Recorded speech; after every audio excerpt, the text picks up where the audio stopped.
Hi, I'm Jessica Ng from Assurance Real Estate Acquisition, and today we have Shawn Shewchuk, a very special guest. He's the #1 results coach.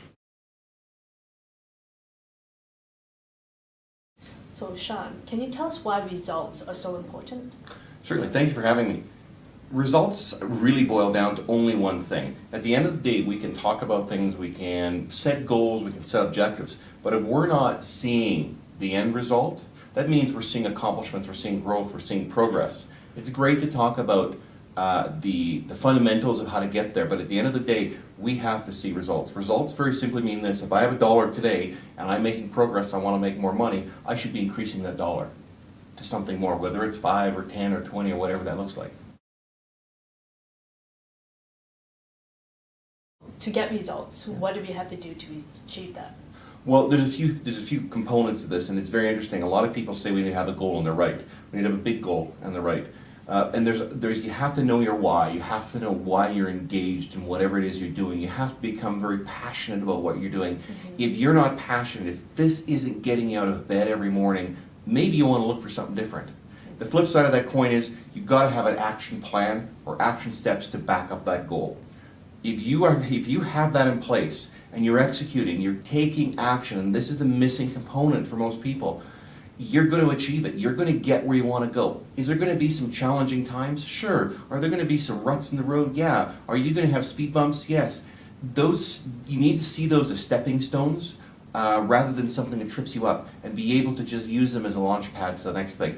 You know what? Experience is one of the best educators in the world.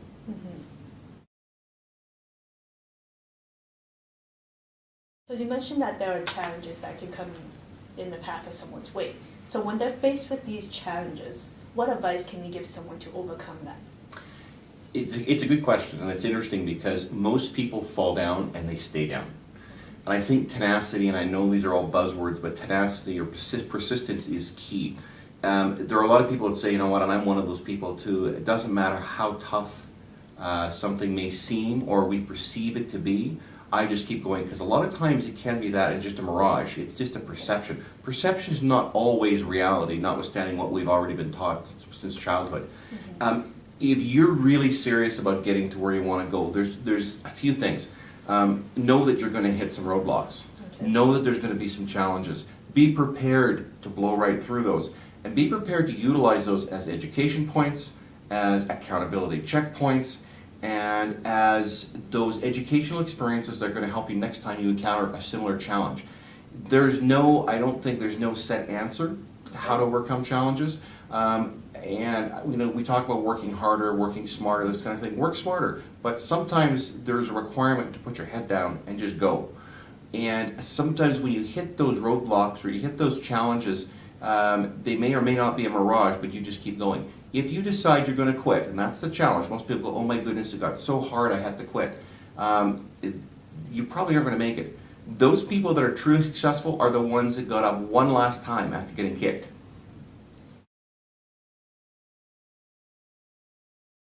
As the #1 results coach, do you have your own coach or accountability partner? I think it's always important to have coaches. As a matter of fact, I have numerous coaches. At any given time, at least 2, sometimes more. To be a product of the product and understand that to have a mentor, to have support, to have someone you can bounce ideas off of and ask questions is key. And really important, somebody that holds you to task, somebody that holds you accountable to what your goals and objectives are. Right? It's great to say I'm going to do something, and it's a whole other idea to start doing it. Yes. But when someone comes to you and says, hey Shawn, you were going to do A, B, and C in the month of January, have you done it? You want to be able to say yes. Where do you find your accountability partners or coaches? Where do I find them? You know, through networks. I think the most important thing in the world you can have is a network, people, like-minded people that can support you. And I think in most cases, those people that are serious about life and business, they want powerful relationships and successful businesses and great marriages, which in turn deals with money and bank accounts and serving others, have a network they can draw on. Okay. Right. Well, thank you so much for sharing all the information with us today, Shawn. It's not every day we can get our #1 results coach out, so we really appreciate you taking the time to come out. Thank you, I'm honored.